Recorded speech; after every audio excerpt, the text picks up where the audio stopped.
Well, says that we're live. I don't have a confirmation just yet.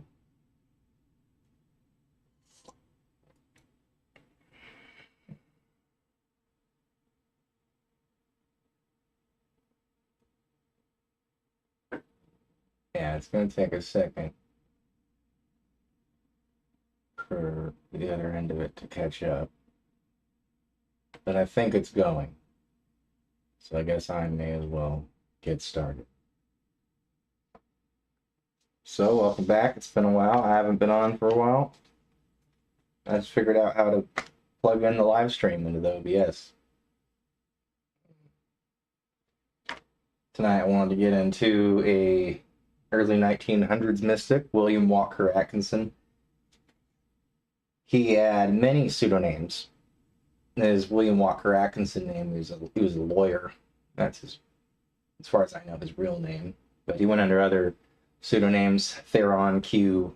Dumont and Yogi Yamachiraka.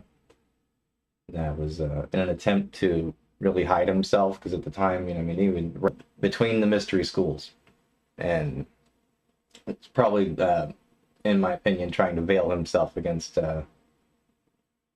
more of the Western side of the mystery schools, you could say, because he's definitely a proponent of the Oriental mystery school thought, as you'll probably see here momentarily, if the stream is working. So, thought vibration, or the law of attraction in the thought world. Chapter 1, the law of attraction in the thought world. The universe is governed by law, one great law. Its manifestations are multiform, but viewed from the ultimate, there is but one law. We are familiar with some of its manifestations, but are almost totally ignorant of certain others. Still, we are learning a little more every day. The veil is being gradually lifted. We speak learnedly of the law of gravitation, but ignore that equally wonderful manifestation, the law of attraction, in the thought world. We are familiar with the wonderful manifestations of law, which draws and holds together the atoms of which latter is composed. We recognize the power of law that attracts bodies to the earth, that holds the circling worlds in their places, but we close our eyes to the mighty law that draws us to the things we desire or fear, that makes or mars our lives. When we come to see that thought is a force, a manifestation of energy, having a magnetic power of attraction, we will begin to understand the why and wherefore of many things that have heretofore seemed dark to us. There is no study that will so well repay the student for his time and troubles as the study of the workings of this mighty law of the world of attraction, the law of attraction. When we think, we send out vibrations of a fine ethereal substance, which are as real as the vibrations manifesting light, heat, electricity, and magnetism. That these vibrations are not evident to our five senses is no proof that they do not exist. A powerful magnet will send out vibrations and exert a force sufficient to attract to itself a piece of steel weighing 100 pounds. But we can neither see, taste, smell, hear, nor feel the mighty force.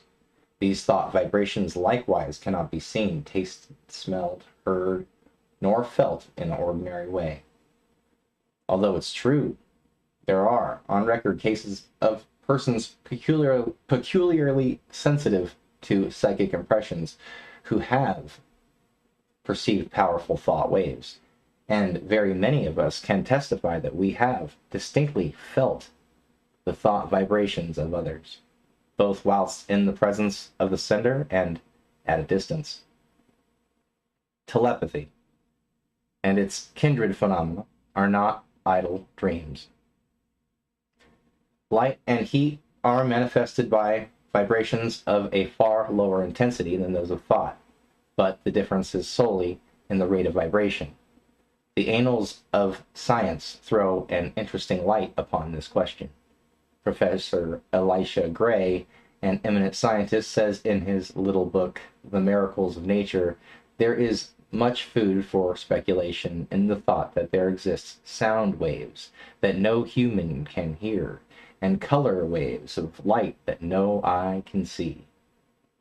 The long, dark, soundless space between 40,000 and 400 trillion vibrations per second and the infinity of range beyond 700 trillion vibrations per second, or quadrillion, where light ceases in the universe of motion, makes it possible to indulge in speculation. M. Williams, in his work entitled Short Chapters in Science, says, "There is no graduation between the most rapid undulations or tremblings that produce in our sensation of sound, and the slowest of those which give our rise to our sensations of the gentlest warmth. There is a huge gap between them, wide enough to include another world of motion, all lying between our world of sound and our world of heat and light. And there is no good reason whatever for supposing that matter is incapable of such intermediate activity, or that such activity may not give rise to intermediate sensations, provided there are organs for taking up and sensifying their movements." I cite the above authorities merely to give you food for thought, not to attempt to demonstrate to you the fact that thought vibrations exist. The last named fact has been fully established to the satisfaction of numerous investigators of the subject, and a little reflection will show you that it coincides with your own experiences.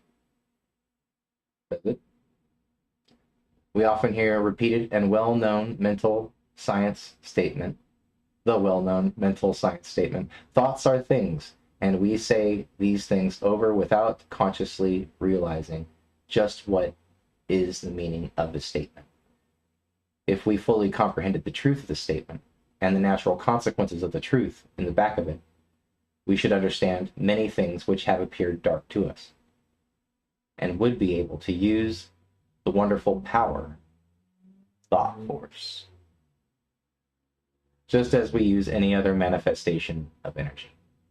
As I have said, when we think, we set into motion vibrations of a very high degree, but just as real as the vibrations of light, heat, sound, and electricity.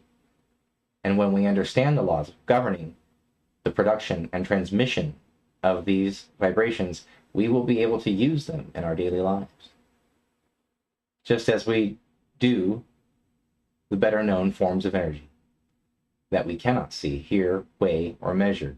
These vibrations that we can't see them or measure them is no proof that they do not exist. There exists waves of sound which no human can hear, although some of these are undoubtedly registered by the ear of some of the insects, and others are caught by delicate scientific instruments invented by man. Yet there is a great gap between sounds registered by the most delicate instruments and the limit which man's mind, reasoning by analogy, knows to be the boundary line between sound waves and some other forms of vibrations. And there are light waves, which the eye of man does not register, some of which may be detected by more delicate instruments, and many more so fine that the instrument has not yet been invented which will detect them, although improvements are being made every year, and the exploration field gradually lessened, the unexplored field.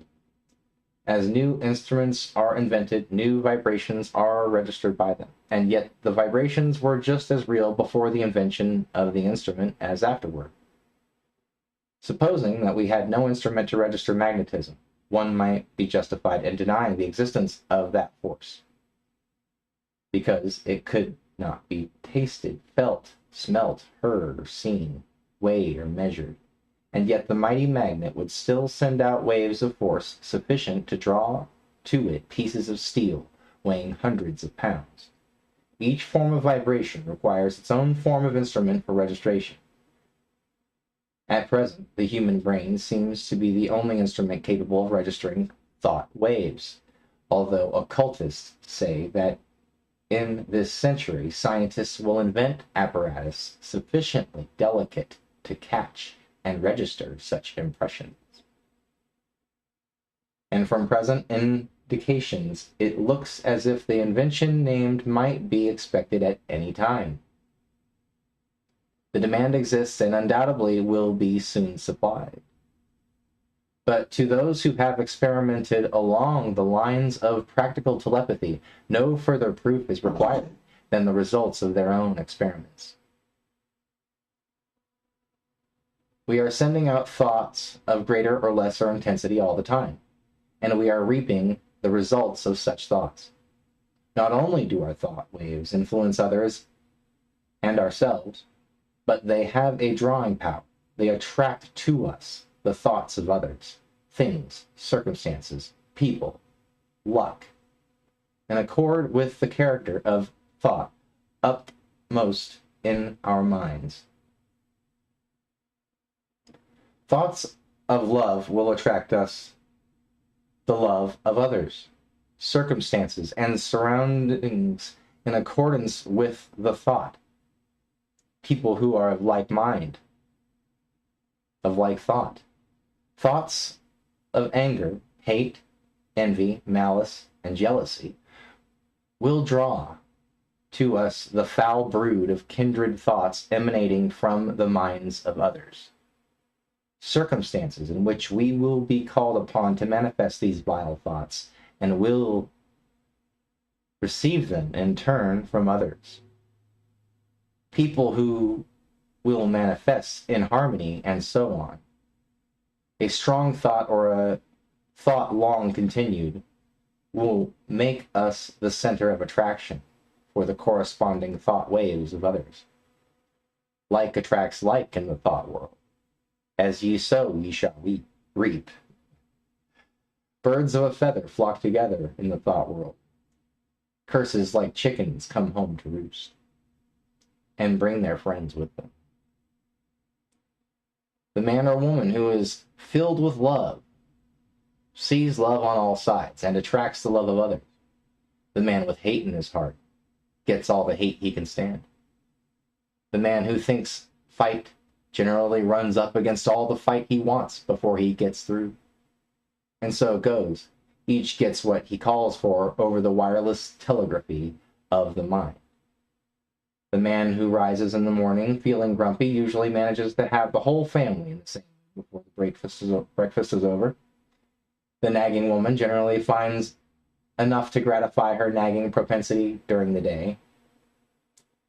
This matter of thought attraction is a serious one when you stop to think of it. You'll see that a man really makes his own surroundings, although he blames others for it. I have known people who understood this law to uphold a positive, calm thought and be absolutely unaffected by the inharmony surrounding them. They were like the vessels from which the oil had been poured on troubled waters. They rested safely and calmly whilst the tempest raged around them. One is not at the mercy of the fightful storm of thought after he has learned the workings of the law, such as the learning of this mystery. Yeah. We have passed through the age of physical force onto the age of intellectual supremacy. So there we have that transition of age yet again, aren't we? And are now entering a new and almost unknown field, that of psychic power. It's like Planet of the Apes. This field of energy has its established laws, as well as have the others. and we should acquaint ourselves with them, or we will be crowded to the wall, as are the ignorant on the plains of effort. I will endeavor to make plain to you the great underlying principles of this new field of energy which is opening up before us, that you may be able to make use of this great power and apply it for legitimate and worthy purposes. Just as men are using steam, electricity, and other forms of energy today. Like a stone thrown into the water, thought produces ripples and waves which spread out over the great ocean of thought. There is this difference, however. The waves on the water move only on a level plane in all directions, whereas thought waves move in all directions from a common center, just as do rays from the sun. There's the sun again. Just as we here on earth are surrounded by a great sea of air, so are we surrounded by a great sea of mind. Our thought waves move through this vast mental ether, extending, however, in all directions, as I have explained, becoming somewhat lessened in intensity according to the distance traversed, because of the friction occasioned by the waves coming in contact with the great body of mind, surrounding us all, on all sides. These thought waves have other qualities, differing from the waves on the water. They have the property of reproducing themselves. In this respect, they resemble sound waves rather than waves upon the water.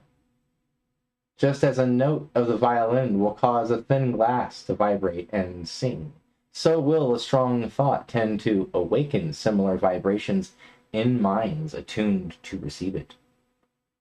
Many of the stray thoughts which come to us but are reflections or answering vibrations to some strong thought sent out by another. But unless our minds are attuned to receive it, the thought will not likely affect us. If we are thinking high and great thoughts, our minds acquire a certain keynote corresponding to the character of the thoughts we have been producing. And this keynote, once established, we will be apt to catch the vibration of other minds keyed to the same thought.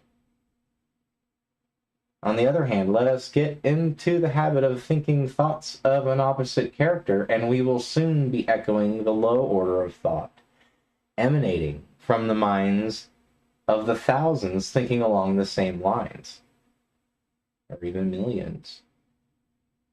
We are largely what we have thought ourselves into being, the balance being represented by the character of the suggestions and thought of others, which have reached us either directly by verbal suggestions or telepathically, by means of such thought waves. Our general mental attitude, however, determines the character of the thought waves received from others as well as the thoughts emanating from others. We receive only such thoughts as are in harmony with the general mental attitude held by ourselves. The thoughts not in harmony affecting us very little, as they awaken no response in us. The man who believes thoroughly in himself and maintains a positive, strong mental attitude of confidence and determination is not likely to be affected by the adverse and negative thoughts of discouragement and failure emanating from the minds of other persons in whom these last qualities predominate.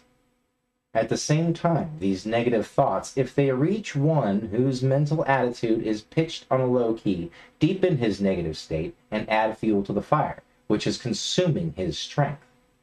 Or, if you prefer, this figure serve to further smother the fire of his energy and activity. We attract to us the thoughts of others of the same order of thought. The man who thinks success will be apt to get in tune with the minds of others thinking likewise, and they will help him, and he them. The man who allows his mind to dwell constantly upon thought of failure brings himself into close touch with the minds of other failure, quote unquote, people, and each will tend to pull the other down still more.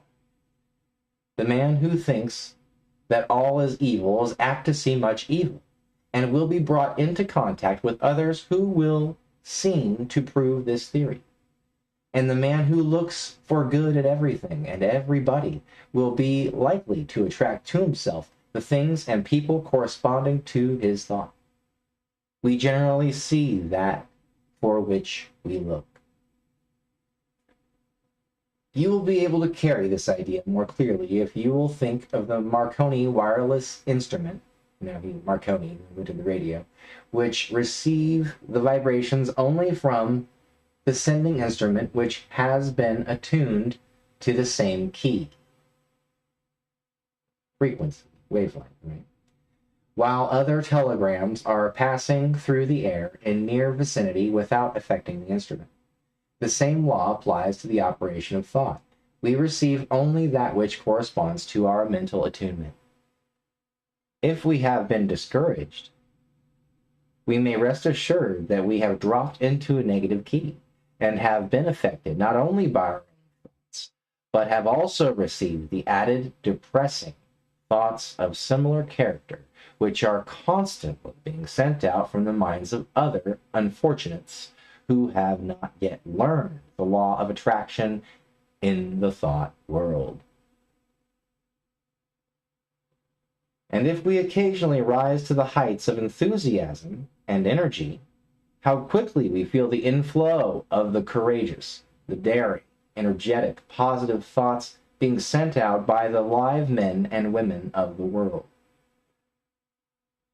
Recognize this without much trouble when we come in personal contact with people and feel their vibrations, depressing or invigorating as the case may be. But the same law operates when we are not in their presence, although less strongly. The mind has many degrees of pitch, ranging from the highest positive note to the lowest negative note, with many notes in between, varying in pitch according to their respective distance from the positive or negative extreme. When your mind is operating along positive lines, you feel strong, buoyant, bright, cheerful, happy, confident, and courageous. You are enabled to do your work well, to carry out your intentions, and progress on your road to success. You send out strong positive thought, which affects others and causes them to cooperate with you or to follow your lead according to their own mental keynote. When you are playing on the extreme negative end of the mental keyboard, you feel depressed, weak, passive, dull, fearful, cowardly, and you find yourself unable to make progress or succeed. And your effect upon others is practically nil. You are led by rather than leading others, and are used as a human doormat or football by more positive persons. In some persons, the positive element seems to predominate, and in others, the negative quality seems to be more in evidence. There are, of course, widely varied degrees of positiveness and negativeness, and B may be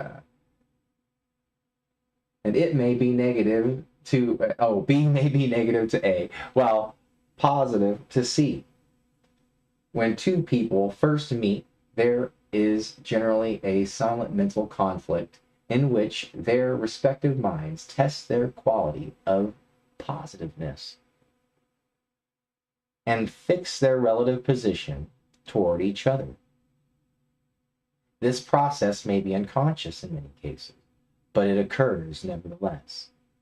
The adjustment is often automatic, but occasionally The struggle is so sharp, the opponents being so well matched, that the matter forces itself into the consciousness of the two people. Sometimes both parties are so much alike in their degrees of positiveness that they practically fail to come to terms. Mentally, they never really are able to get along with each other, and they are either mutually repelled or separate, and or else stay together amid constant broils and wrangling. We are positive or negative to everyone with whom we have relations.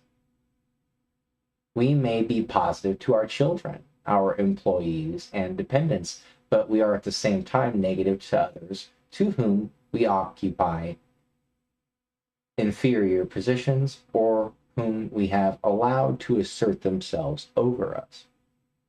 Of course, something may occur, and we will suddenly become more positive than the man or woman to whom we have heretofore been negative.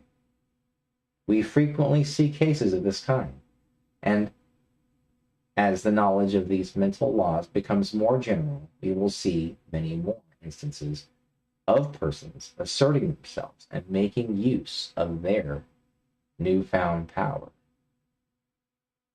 But remember, you possess the power to raise the keynote of your mind to a positive pitch by an effort of the will.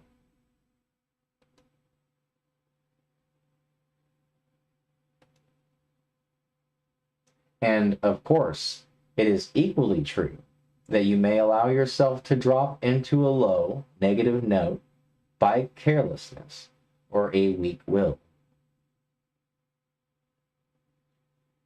There are more people on the negative plane of thought than on the positive plane. And consequently, there are more negative thought vibrations in operation in our mental atmosphere. But happily for us, this is counterbalanced by the fact that a positive thought is infinitely more powerful than a negative one. We raise ourselves to a higher mental key. We can shut out the depressing thoughts and may take up vibrations corresponding with our changed mental attitude. This is one of the secrets of the affirmations and autosuggestions used by the several schools of mental science and other new thought cults.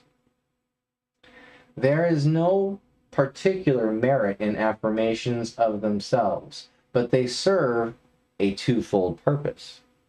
For one, they tend to establish attitudes within us and act wonderfully in the direction of character building, the science of making ourselves over. Two, they tend to raise the mental keynote so that we may get the benefit of the positive thought waves of others on the same plane of thought. Whether or not we believe in them, we are constantly making affirmations. The man who asserts that he can and will do a thing and asserts it earnestly develops in himself the qualities conducive to the well-doing of that thing, and at the same time places his mind in the proper key to receive all the thought waves likely to help him in the doing. If, on the other hand, one says and feels that he is going to fail, he will choke and smother the thoughts coming from his own subconscious mentality, which are intended to help him, and at the same time will place himself in tune with the failure thought of the world. And there is plenty of the latter kind of thought around, I can tell you. And so can I. Allow yourselves to be affected by the adverse and negative thoughts of those around you. Rise your mental dwelling and key yourself up to a strong pitch, away above the vibrations on the lower planes of thought. Then you will not only be immune to their negative vibration with the great body of strong those of your own plane of development. My aim will be to direct and train you in